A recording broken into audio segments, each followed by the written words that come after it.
श्रीकृष्ण म्हणतात की घरातून त्या 3 गोष्टी काढून टाकाव्या ज्यामुळे माणूस पिढ्यानपिढ्या श्रीमंत राहतो, कधी गरिबीचे दर्शनही होत नाही आणि कधी संकटात पडत नाही। चला मित्रांनो, या कथेच्या माध्यमातून समजावते की त्या 3 गोष्टी कोणत्या आहेत ज्या घरातून काढून टाकाव्या। मित्रांनो, खूप पूर्वीची गोष्ट आहे। एका छोट्या गावात एक गरीब शिकारी राहत होता। त्याचे नाव चेडीमार होते। तो आपल्या पत्नीसोबत मातीच्या छोट्या झोपडीत राहत होता। घरात ना जास्त भांडी होती, ना जास्त कपडे आणि ना खाण्याची काही पक्की व्यवस्था। शिकारीचे काम होते रोज जंगलात जाऊन पक्षी पकडणे आणि त्यांना विकून आपल्या कुटुंबाचा खर्च चालवणे। दररोज सकाळी तो सोटा आणि जाळे घेऊन जंगलाकडे निघून जायचा। जेव्हा कधी 3-4 पक्षी त्याला मिळायचे तेव्हा 2 वेळेच्या जेवणाची कशीबशी सोय व्हायची। पण अनेक दिवस असं होत असे की एकही पक्षी मिळत नसे आणि दोघे पती पत्नी उपाशी पोटी झोपायचे। एक दिवस संध्याकाळी जेव्हा ते दोघे मातीच्या भिंतीला टेकून बसले होते आणि गप्पा मारत होते तेव्हा शिकाऱ्याची पत्नी दुःखी होऊन म्हणाली, तुम्हाला माहीत आहे का आपण इतके गरीब का आहोत? कारण जेवढे पक्षी तुम्ही पकडता ते सर्व विकून टाकता। कधी आपण स्वतःसाठी खाण्यासाठी एकही पक्षी ठेवला नाही। म्हणतात की पकडलेला पक्षी घरात शिजवून खाल्ला तर नशीब उघडते। कदाचित आपलेही नशीब बदलेल। शिकारी हे ऐकून शांत राहिला। त्याला वाटले की कदाचित पत्नी बरोबर बोलत आहे। मग तो हळूच म्हणाला, ठीक आहे, उद्यापासून आपण थोडे घरासाठीही ठेवू। दुसऱ्या दिवशी दोघे सकाळी जंगलात निघाले। योजना अशी होती की जाळ्यात जोही पक्षी येईल त्याला विकण्याऐवजी घरी घेऊन शिजवायचं।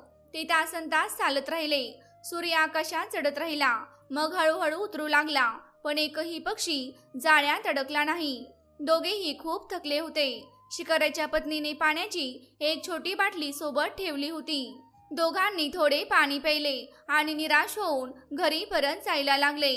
जसे ते जंगलाच्या शेवटच्या पायवाटेवर पोहोचले तेव्हा अचानक जाळे हलले। शिकारी दचकला। त्याने धावत जाऊन जाळे उचलले।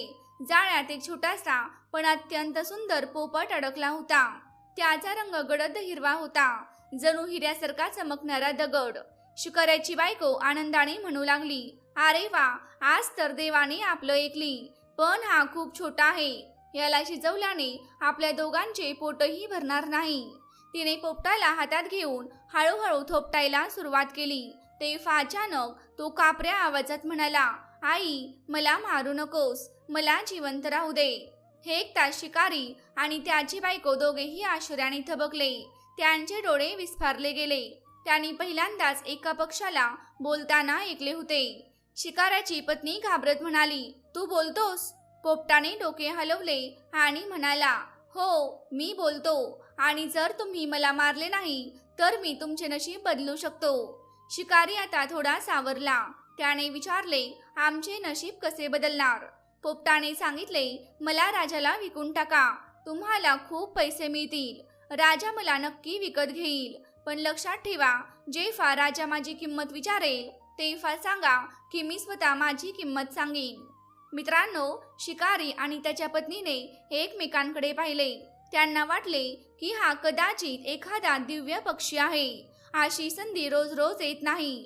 दोघांनी पोपटाचे बोलणे मान्य केले। त्यांनी पोपटाला प्रेमाने जाळ्यातून बाहेर काढले आणि घरी आणले। रात्रभर ते याच विचारात होते की उद्या काय होईल। जर राजाने पोपटाला विकत घेतले तर त्यांची गरिबी दूर होईल, आणि जर राजाने विश्वास ठेवला नाही तर काय होईल। पण पोपटाच्या आवाजात काहीतरी असा विश्वास होता की दोघांनाही वाटले काहीतरी चांगले होणार आहे। दुसऱ्या दिवशी सकाळी शिकारी अंघोळ करून स्वच्छ कपडे घालून पोपटाला टोपलीत ठेवून निघाला। पत्नीने जाताना सांगितले, देव करो आज राजा मान्य करो, आज आपले नशीब बदलो। शिकारी डोके हलवत राजाकडे निघाला।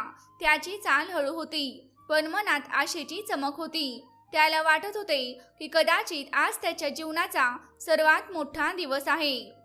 मित्रांनो, शिकारी आपल्या हातात एक छोटी टोपली घेऊन राजमहालाच्या दरबारात पोहोचला।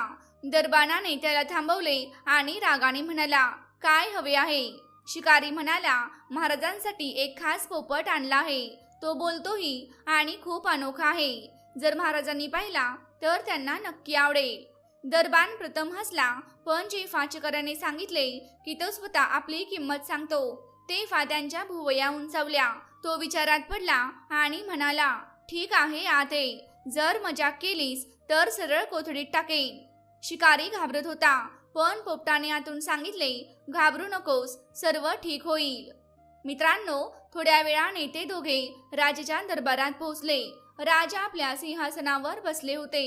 त्यांनी हिरव्या रंगाची चमकदार टोपली पाहिली आणि ते एकदम उत्सुक झाले. काय आणलं आहेस? राजाने विचारले.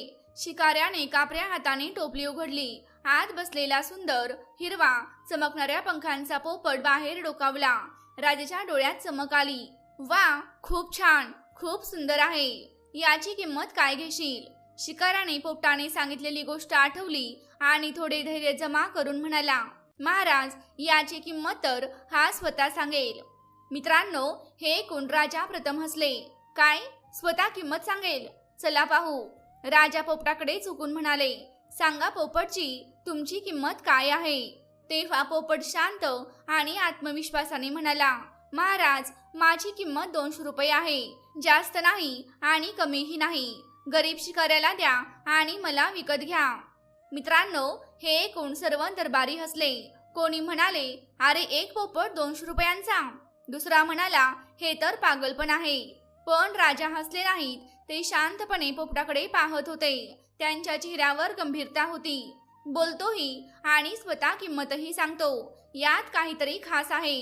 राजाने खजिनदाराला बोलावले आणि आदेश दिला, शिकाऱ्याला 200 नाही तर 1000 रुपये द्या. शिकारी हे ऐकून घामाघूम झाला. त्याचे हात कापू लागले. महाराज, हे तर खूप आहे. राजा हसले, काही गोष्ट नाही. हा मला आवडला आहे आणि हा साधारण नाही. शिकाऱ्याने धन्यवाद दिला आणि 1000 रुपये घेऊन आनंदाने घरी गेला. त्याचे जीवन त्याच दिवसापासून बदलले. आता पोपट आणि राजाची मैत्री सुरू झाली. राजा त्याला सोन्याच्या पिंजऱ्यात ठेवायचे, पण पिंजरा उघडाच ठेवायचे. कधी तो उडून खांबावर बसायचा तर कधी राजाच्या बाजूला. राजा त्याच्याशी गप्पा मारायचे.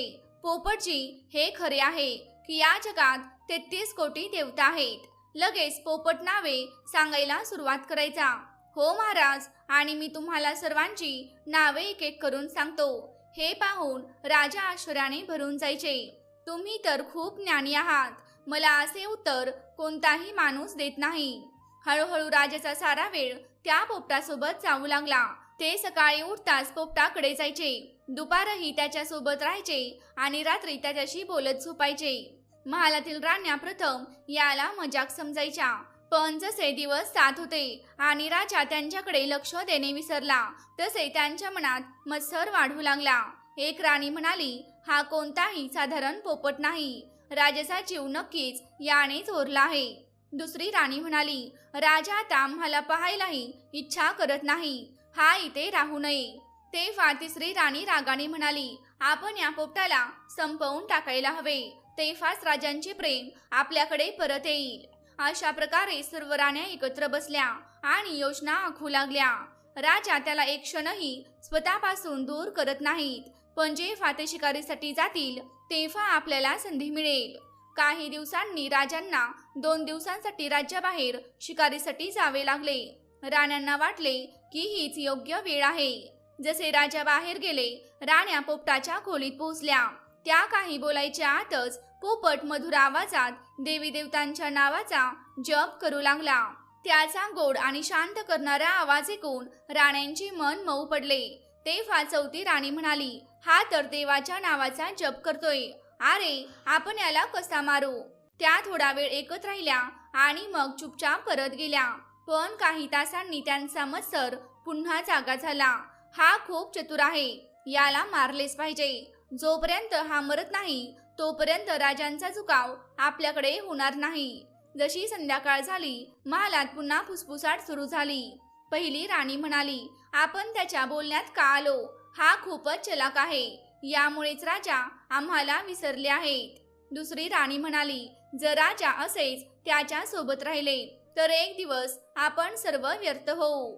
तेव्हा तिसरी राणी दात खात म्हणाली, आज त्याला संपवायलाच हवे. खूप झाले. मित्रांनो, सर्वांच्या डोळ्यात मत्सर आणि राग भरला होता. त्या 6 राण्या एकत्र पोपटाच्या खोलीकडे गेल्या. त्यांची पावले शांत होती, पण हृदयात आग धगधगत होती. खोलीत पोहोचताच पोपटाने पाहिले की राण्या रागाने उभ्या आहेत. त्याला समजले की आज प्रकरण गंभीर आहे, पण तो शांत राहिला. जणू त्याला आधीच माहित होते की हा दिवस येणारच. चौथी राणी शांत आवाजात म्हणाली, ऐकले आहे की तू खूप बुद्धिमान आहेस आणि तुझे बोलणे कधी चुकीचे ठरत नाही. चल सांग, आम्ही 6 जणींपैकी सर्वात सुंदर कोण आहे आणि सर्वात वाईट कोण आहे? मित्रांनो, हा प्रश्न पोपटासाठी खूप धोकादायक होता, कारण सत्य बोलले तरी मृत्यू आणि खोटे बोलले तरी मृत्यू. पण तो घाबरला नाही. त्याने आपल्या छोट्या डोळ्यात हलकी स्मित आणली आणि म्हणाला, महाराण्यांनो, मी पिंजऱ्यात बंद आहे. इथून मी तुम्हा सर्वांना नीट पाहूही शकत नाही. जर खरोखर सत्य उत्तर हवे असेल तर प्रथम मला बाहेर काढा. माझा पिंजरा उघडा करा. मित्रांनो, राण्या एकमेकींकडे पाहू लागल्या. तेव्हा 5वी राणी म्हणाली, बरोबर सांगतोय हा. जर बाहेर राहिला तर तो आपल्या सर्वांना नीट पाहू शकेल. पण 6वी राणी घाबरत म्हणाली, जर आपण पिंजरा उघडला आणि तो उडून गेला तर मग राजासाहेबांच्या रागापासून कोण वाचवेल? पोपटाने लगेच संधी साधली आणि म्हणाला, मी पळणार नाही. दरवाजे खिडक्या तुम्ही आधी बंद करा, मग मला बाहेर काढा. मित्रांनो, राण्यांनी विचार केला की हो, हे बरोबर सांगतोय. त्यांनी लगेच खोलीच्या खिडक्या बंद केल्या, दरवाजा बंद केला आणि पिंजरा उघडला. पोपट हळूच बाहेर आला आणि खोलीच्या मध्यभागी बसला. तो 4ही बाजूंना नजर फिरवत होता, जणू काही शोधत आहे. प्रत्यक्षात तो खोलीचा प्रत्येक कोपरा नीट पाहत होता, कुठून बाहेर पडता येईल ते. तिकडे राण्या पुन्हा विचारू लागल्या, आता सांगा, आम्ही 6 जणींपैकी सर्वात जास्त सुंदर कोण आहोत? पोपटाने मोठ्याने रागस्थेने सांगितले, अरे राण्यांनो, तुम्ही सर्व सुंदर आहात, पण तुमचे सौंदर्य त्या राजकुमारीच्या छोट्या बोटीच्या बरोबरचेही नाही. ती 7 समुद्र आणि 13 नद्यांच्या पलीकडे राहते. मित्रांनो, हे ऐकताच राण्यांच्या डोक्यापासून पायांपर्यंत आग पेटली. पहिली राणी ओरडली, काय, आमच्यापेक्षा सुंदर कोणी आहे? आणि आम्ही तिच्या छोट्या बोटीच्या बराबरीचेही नाही. दुसरी राणी रागाने थरथरत म्हणाली, या पागल पोपटाला सोडणार नाही. मित्रांनो, 6 राण्या रागाने त्याच्यावर झेपावल्या. त्या त्याला पकडण्यासाठी हात पसरू लागल्या, पण पोपट आधीच तयार होता. जशा त्या जवळ आल्या तसा पोपटाने खोलीच्या एका कोपऱ्याकडे नजर रोखली. तिथे पाणी निघण्याची एक मोरी म्हणजे छोटासा नाला होता. पोपटाने जोराने पंख फडफडवले आणि सरळ उडून त्या मोरीवर बसला. सर्व राण्या धावल्या, अरे पकडा पकडा, पण तो एक क्षणही थांबला नाही. तो छोटा होता, हलका होता, मोरीत सहज जाऊ शकत होता. झटक्यात तो मोरीत घुसला. राण्या ओरडल्या, थांबा, पकडा. पण खोलीची मोरी बाहेरच्या नाल्याशी जोडलेली होती. क्षणार्धात तो त्या रस्त्याने बाहेर पडला आणि महालाच्या भिंतींच्या बाहेर पोहोचला. त्याने आपली सारी शक्ती वापरून उड्डाण केले आणि दूर एका बडईच्या छोट्याशा झोपडीत जाऊन लपला. राण्या मात्र खोलीत थकलेल्या, मोडकळीस आलेल्या आणि लाजलेल्या अवस्थेत उभ्या राहिल्या. दुसरी राणी म्हणाली, बहिणींनो, आता आपली अडचण वाढली. राजा परत येईल तेव्हा आपण काय उत्तर देऊ? मित्रांनो, आता त्यांना वाटू लागले की त्यांचे कारस्थान त्यांच्याच गळ्यात पडणार आहे. तिकडे बडईच्या झोपडीत पोपट शांतपणे श्वास घेत बसला होता. किमान जीवन तरी वाचला. मित्रांनो, 2 दिवसांनी राजा आपल्या शिकारीवरून परतले. जसे त्यांनी महालाचे दरवाजे ओलांडले, त्यांचा पहिला प्रश्न हाच होता, माझा पोपट कुठे आहे? तो मला दिसत का नाही? राण्यांनी एकमेकांकडे घाबरलेल्या नजरेने पाहिले. कोणाचीही हिंमत नव्हती की सत्य सांगावे. पहिली राणी घाबरत म्हणाली, महाराज, आम्ही त्याला सर्वत्र शोधले, पण माहीत नाही कसे अचानक तो पिंजऱ्यातून गायब झाला. मित्रांनो, राजाचे डोळे विस्फारले. काय म्हणालीस? गायब झाला? पण कसे? कोणाचेही उत्तर नव्हते. सर्व राण्या गप्प उभा राहिल्या. त्यांच्या चेहऱ्यावर भय स्पष्ट दिसत होते. राजा लगेच पोपटाच्या खोलीत गेले. पिंजरा पाहिला तर तो रिकामा होता. दरवाजा आतून बंद होता. ते ओरडले, माझ्या पोपटाशी फसवणूक झाली आहे. ही नक्की कोणाच तरी चाल आहे. मित्रांनो, सर्व दरबारी धावत आले. मंत्रीही आले, पण राजाचा राग कमी होत नव्हता. त्यांच्या चेहऱ्यावर एक पागलपणासारखा ताण होता. राजा पुटपुटू लागले, माझा माझा मित्र जो माझ्याशी प्रत्येक गोष्टीवर बोलायचा तो कुठे गेला? त्याला कोणी नेले? ते पिंजरा धरून रडत होते. दरबारी हे पाहून थरथरले. कोणीही राजाला अशा अवस्थेत कधीही पाहिले नव्हते. राजा आपला मुकुट फेकून जमिनीवर बसले आणि दुःखाने ओरडू लागले, हे देवा, माझा माझा हिरामन कुठे गेला? त्यांचा आवाज महालाच्या भिंतीच्या पलीकडे दूरपर्यंत पसरला. मंत्री हळू आवाजात म्हणाले, महाराज, कृपया धीर धरा, आम्ही त्याला शोधतो. पण राजाचा धीर तुटला होता. ते धावत महालाच्या बागेत गेले. प्रत्येक झाडाखाली पाहिले, प्रत्येक कोपऱ्यात पाहिले, प्रत्येक सेवकाला विचारले, तुम्ही माझा पोपट पाहिला का? ऐकलं का? तो इथे आला होता का? कोणाकडेही उत्तर नव्हते. राजा पागलासारखे चारही बाजूंना फिरू लागले. ते रडत रडत एकच गोष्ट सांगत होते, माझा पोपट, माझा पोपट. साऱ्या दरबारात गोंधळ माजला. राण्या गप्प राहून आपल्या खोलीत लपल्या. त्या घाबरल्या होत्या की जर सत्य समोर आले तर राजा त्यांचं काय हाल करतील. काही तासांनी राजांनी आदेश दिला, पूर्ण राज्यात घोषणा करा, जो कोणी माझ्या पोपटाला शोधून आणेल त्याला 1,00,000 रुपयांचे इनाम दिले जाईल. ढोल वाजवून पूर्ण राज्यात ही बातमी पसरवली गेली. जो राजाचा बोलणारा हिरामन पोपट शोधून आणेल त्याला 1,00,000 रुपये मिळतील. लोक झाडीत शोधायला लागले. जंगलाच्या रस्त्यांवर पाहू लागले. झाडांच्या फांद्या हलवू लागले. सर्वत्र एकच चर्चा होती, शोधा आणि 1,00,000 रुपये मिळवा. मित्रांनो, याच दरम्यान तो बडईच्या झोपडीत लपला होता. तो ही घोषणा ऐकला होता. तो आश्चर्यचकित झाला. त्याने विचार केला, जर हा खरोखर राजाचा पोपट असेल आणि मी त्याला घेऊन गेलो तर माझी गरिबी लगेच संपेल. दुसऱ्या दिवशी सकाळी तो आपल्या झोपडीत गेला. तिथे पोपट चुपचाप बसला होता, जणू सर्व काही समजत आहे. बडईने पोपटाला म्हटले, चल, मी तुला राजाकडे घेऊन जातो. तो तुला खूप प्रेम करतो आणि कदाचित माझी गरिबीही दूर होईल. पोपटाने स्मितहास्य करून सांगितले, हो, मला राजाकडे घेऊन चल, आता वेळ आली आहे. बडईने मोठ्या काळजीपूर्वक त्याला हातात घेतले आणि राजमहालात पोहोचला. जसे दरबारांनी हिरव्या पंखांचा पोपट पाहिला ते आश्चर्याने थबकले. महाराज, आपला पोपट सापडला. मित्रांनो, ही बातमी विजेच्या वेगाने पूर्ण महालात पसरली. राजा जसे बाहेर आले आणि त्यांनी पोपटाला पाहिले, त्यांच्या डोळ्यात एक चमक आली, जणू कोणीतरी हरवलेला खजिना परत दिला होता. पोपट राजाकडे धावत गेला. तो त्यांच्या खांद्यावर जाऊन बसला आणि प्रेमाने म्हणाला, महाराज, मी परत आलोय, आता काळजी करू नका. मित्रांनो, हे पाहून राजा रडले. त्याने पोपटाला छातीशी लावले. कुठे गेला होता तुम्ही? कोणी तुम्हाला इजा पोहोचवली होती?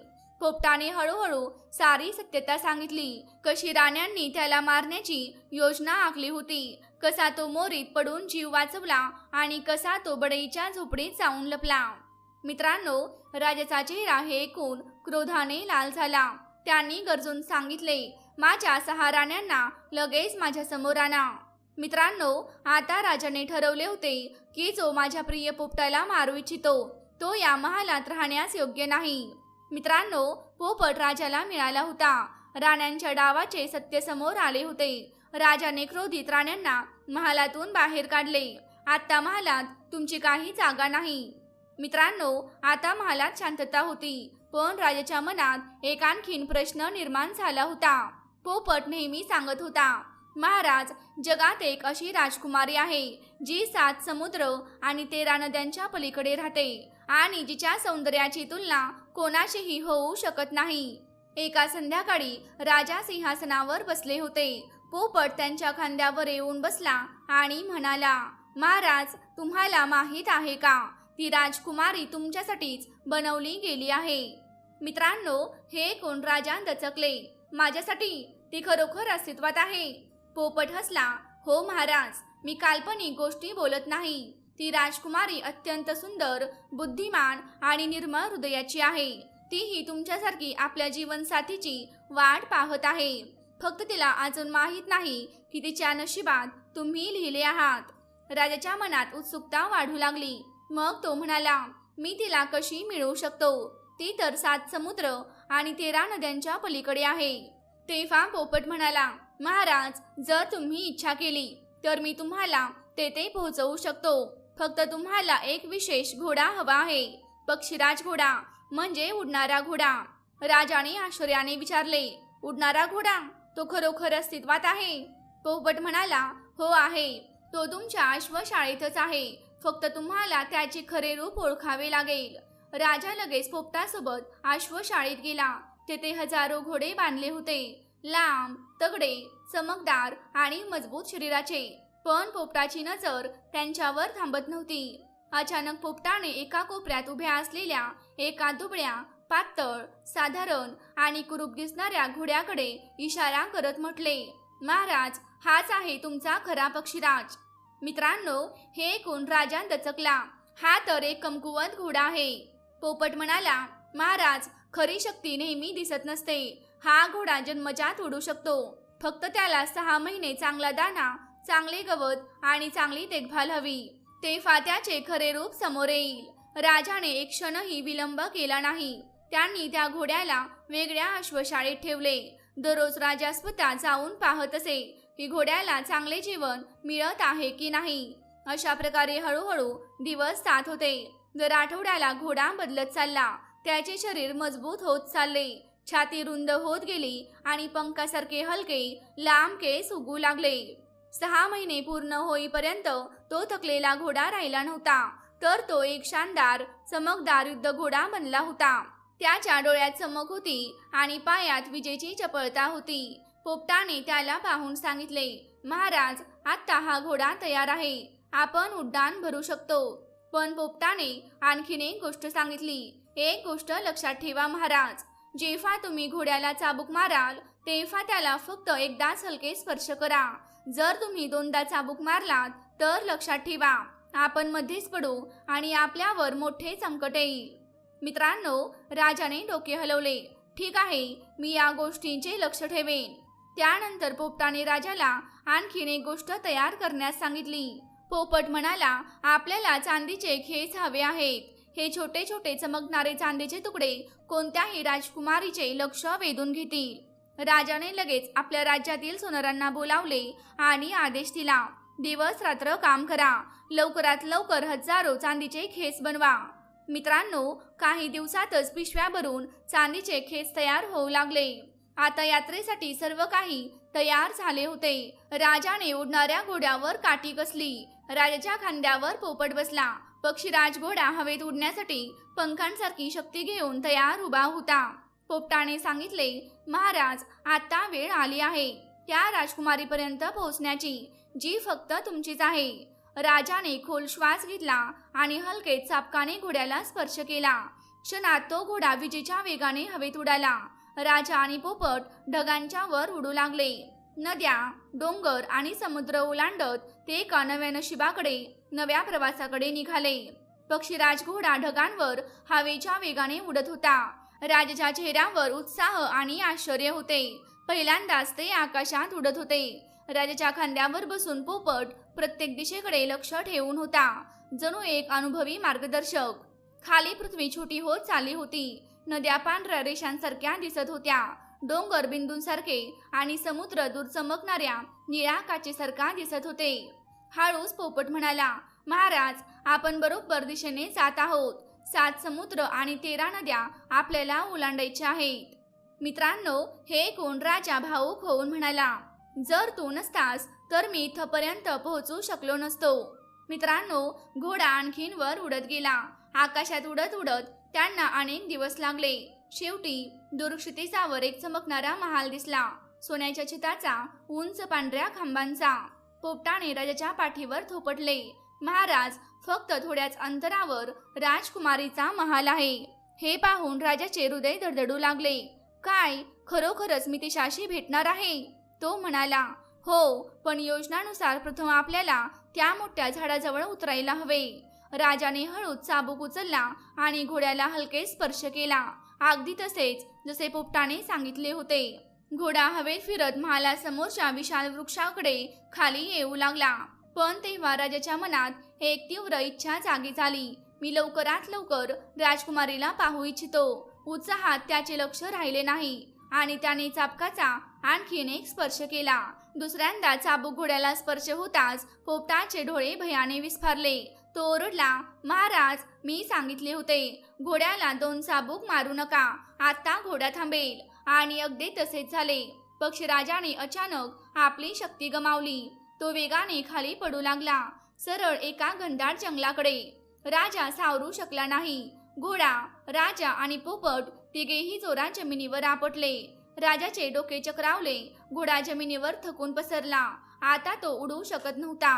पोपट दुःखी स्वरात म्हणाला, महाराज मी सांगितले होते एका चाबकापेक्षा जास्त नाही. आता आपण काय करू? आपण अडकलो. राजाचा चेहरा उतरला. मी चूक केली, आता काय होईल? पोपट म्हणाला, आपण प्रयत्न करू, तुम्ही घाबरू नका. मित्रांनो, त्यांनी ती रात्र जंगलात काढली. दुसऱ्या दिवशी सकाळी जे ती काही फळे खाऊन निघणार होते तेव्हा अचानक जंगलात गोंधळ माजला. घोड्यांच्या टापांचा आवाज, ढोलासारखा धमधमाट. एक राजा शिकारीसाठी आला होता. त्याची नजर अचानक त्या सुंदर युवतीवर म्हणजेच त्या राजकुमारीवर पडली. तो वेडा झाला. त्याने लगेच आपल्या सैनिकांना इशारा दिला, त्या सुंदर राजकुमारीला पकडा. राजाने राजकुमारीला बारकाईने पाहिले आणि लगेच तिला आपल्या सोबत घेऊन जाण्याचा आदेश दिला. इकडे ज्याचा तो राजा होता त्याने पाहिले की राजकुमारीला दुसरा राजा घेऊन जात आहे. तो रडत म्हणाला, अरे तिला घेऊन जाऊ नका, ती माझी आहे. मी तिच्यासाठी इतके दूर प्रवास केले आहेत. पण त्या जंगलाच्या राजाला कोण रोखू शकणार? त्याने घमंडाने सांगितले, आता ती माझी आहे. राजकुमारीला आपल्या सैनिकांसोबत घेऊन तो जंगलातून बाहेर पडला आणि जाताना त्याने राजाच्या जवळ येऊन दया न करता 2 बाण काढले आणि राजाचे दोन्ही डोळे फोडले. राजा वेदनेने किंचाळला, आह माझे डोळे. भयाने थरथरत पोपट राजाला आधार देत म्हणाला, धैर्य ठेवा महाराज, मी तुमच्या सोबत आहे, मी तुम्हाला वाचवेन. मित्रांनो, राजा पूर्णपणे आंधळे झाले होते. त्यांच्या जगात सर्व काही काळोखाने भरून गेले होते. पक्षी राजघोडाही आपली उडण्याची शक्ती गमावून जमिनीवर पडला होता. चारही बाजूंना फक्त जंगली प्राणी आणि शांतता होती. आता राजा, राजकुमारी आणि उडणारा घोडा तिघेही आपापल्या संकटात अडकले होते आणि त्यांना वाचवणारा फक्त एकच होता, एक छोटासा पोपट. मित्रांनो, जंगलात राजा आंधळे पडले होते. त्यांचे जग अंधाराने भरले होते. राजकुमारी त्यांच्यापासून दूर कैदेत गेली होती. पक्षीराज घोडा आपली शक्ती गमावून जमिनीवर पडला होता. चारही बाजूंना फक्त झाडे, पाणी आणि जंगली प्राण्यांचा आवाज होता. या कठीण काळात राजाच्या सोबत फक्त एकच साथीदार होता आणि तो होता पोपट. पोपटाने राजाला आधार देत म्हटले, महाराज हिम्मत सोडू नका. जंगल जितके कठीण दिसते तितके ते नाही. आपण हळूहळू पुढे जाऊ. मी तुमच्यासाठी अन्न शोधेन आणि मी वचन देतो की तुमचे डोळे नक्की बरे होतील, राजकुमारीही मिळेल आणि आपण आपले राज्य नक्की परत मिळू. मित्रांनो, हे ऐकून राजा रडले. ते म्हणाले, जर तू नसतास तर आज मी मरूनच गेलो असतो. तेव्हा पोपट म्हणाला, महाराज जोपर्यंत मी जिवंत आहे तोपर्यंत तुम्हाला काहीही होऊ देणार नाही. मित्रांनो, तिकडे राजकुमारीला पकडून जंगलाच्या राजाने आपल्या महालात तिला कैद केले होते. त्याने राजकुमारीला सुंदर महालासारखे घर दिले, पण तिच्यावर नजरही ठेवली. पण राजकुमारी कमी समजदार नव्हती. तिला माहित होते की ती आपल्या जगापासून खूप दूर आहे. ती जाणून होती की एक दिवस तिला तोच राजा घेऊन जाईल ज्याने 7 समुद्र आणि 13 नद्या ओलांडल्या आहेत. राजकुमारीने एक योजना आखली. तिने आपल्या महालाच्या छतावर तांदूळ, गहू, डाळी आणि मिठाई ठेवली. दररोज सकाळी हजारो पक्षी तिच्या छतावर येऊ लागले. राजकुमारी प्रत्येक पक्ष्यांमध्ये त्या छोट्या पोपटाला शोधत राहिली. ती समजली होती की तोच एक दिवस तिला वाचवेल.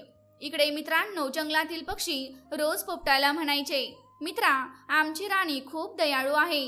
इथली जी राणी आहे ती रोज आम्हाला दाणा देते. तूही आमच्या सोबत चल, तुलाही चांगले अन्न मिळेल.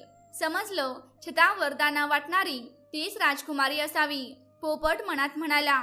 मित्रांनो, एका सकाळी पोपट राजाला एका छोट्या झाडाच्या सावलीत बसून म्हणाला, महाराज मी थोड्या वेळासाठी जात आहे, पण परत नक्की येईन. राजा म्हणाले, मला एकटा सोडू नकोस. पोपटाने प्रेमाने सांगितले, मी एकटा जाणार नाही, तुमच्यासाठी प्रकाश घेऊन परत येईन. तो वेगाने उडून त्या दूरच्या महालात पोहोचला जिथे राजकुमारी खेदात होती. राजकुमारीने पोपटाला पाहिले तेव्हा आनंदाने तिच्या डोळ्यातून अश्रू वाहू लागले. ती म्हणाली, राजा कसे आहेत आणि ते कुठे आहेत? पोपटाने पूर्ण कहाणी सांगितली. राजा जंगलात आहेत, ते आंधळे झाले आहेत, पण मी त्यांचे उपचार करू शकतो. राजकुमारी घाबरून म्हणाली, कसे? पोपटाने समजावले, राजकुमारी, तुमच्या महालासमोरच्या मोठ्या झाडांवर विहंगमन पक्षी राहतात. त्यांच्या पिल्लांच्या ताज्या विष्ठा कोणत्याही माणसाच्या आंधळ्या डोळ्यात लावल्या तर डोळे लगेच बरे होतात. राजकुमारी म्हणाली, मग उशीर कशाला? पोपट म्हणाला, पण ती विष्ठा फक्त सकाळ सकाळी मिळते आणि ती आणणे खूप कठीण आहे. तरीही तो शौर्याने उडाला. त्याने रात्रीची वाट पाहिली. सकाळ होताच महालासमोरच्या झाडाखाली एक पान पसरून बसला. हळूहळू विहंगम पक्ष्यांच्या पिल्ल्यांच्या ताज्या विष्ठा त्या पानावर पडू लागल्या. पोपटाने त्या सावधगिरीने गोळा केल्या आणि वेगाने उडत जंगलात परत आला. तो पान घेऊन राजाजवळ आला. राजा चिंताग्रस्त होऊन म्हणाले, काय, हेच ते आहे ज्याची मला गरज आहे? पोपट म्हणाला, हो महाराज. त्याने हळूच ते औषध राजाच्या डोळ्यांवर लावले. काही क्षणात राजाच्या सुजलेल्या डोळ्यांना थंडावा मिळाला. जडपणा कमी होऊ लागला आणि अचानक एक किरण त्यांच्या समोर चमकला. एकदम राजा ओरडले, आता मला दिसत आहे, मी पुन्हा पाहू शकतो. पोपट आनंदाने उडून राजाच्या खांद्यावर बसला आणि म्हणाला, मी सांगितले होते ना की आपण नक्की जिंकू. मित्रांनो, तिकडे राजकुमारीने पकडलेल्या घोड्याला 6 महिने सर्वोत्तम दाणा दिला होता. आता तो घोडा पुन्हा मजबूत झाला होता. त्याच्या डोळ्यात पूर्वीची चमक परत आली होती. आता तो पुन्हा उडण्यासाठी तयार होता. राजकुमारी रात्रीच्या अंधारात महालातून बाहेर पडली. ती पक्षी राजघोड्यावर बसली आणि पोपटाने सांगितलेल्या जंगलाच्या दिशेने उडाली. तेथे तिला राजा आणि पोपट दोघेही भेटले. तिघांनी एकमेकांना पाहिले आणि त्यांच्या डोळ्यात आनंदाश्रू दाटून आले. पोपटाने सांगितले, आता आपण आपल्या राज्यात परत जाऊ. पक्षी राजघोडा पूर्वीपेक्षा अधिक मजबूत झाला होता. राजा, राजकुमारी आणि पोपट तिघेही त्यावर बसून आकाशात उडाले. ढगांना चिरत, नद्या, डोंगर आणि समुद्र ओलांडत ते आपल्या राज्यात परत आले. राज्यातील लोक त्यांना पाहून आनंदाने नाचू लागले. चारही बाजूंनी ढोल नगारे वाजू लागले. फुलांचा वर्षाव करण्यात आला. राजा आणि राजकुमारीचा अतिशय भव्य विवाह सोहळा झाला. दोघांनी दीर्घ आयुष्य भोगले, सुखाने जीवन जगले आणि पोपट नेहमी त्यांच्या सोबत राहिला. तो राजाचा सर्वात मोठा मित्र, राजकुमारीचा मार्गदर्शक आणि संपूर्ण राज्याचा रक्षक बनला. दररोज रात्री राजा आणि राणी झोपण्यापूर्वी पोपटाकडून कथा ऐकत, देवतांच्या नावाचा जप करत आणि त्यांचे आभार मानत. मित्रांनो, एक दिवस राजा आणि राणीने पोपटाला विचारले, लोक कल्याणासाठी आम्हाला तुम्हाला एक प्रश्न विचारायचा आहे. हे आमचे प्रिय मित्र, तुम्ही खूप ज्ञानी आहात आणि तुमच्यामुळेच आज आम्ही जिवंत आहोत. आम्हाला एका प्रश्नाचे उत्तर हवे आहे.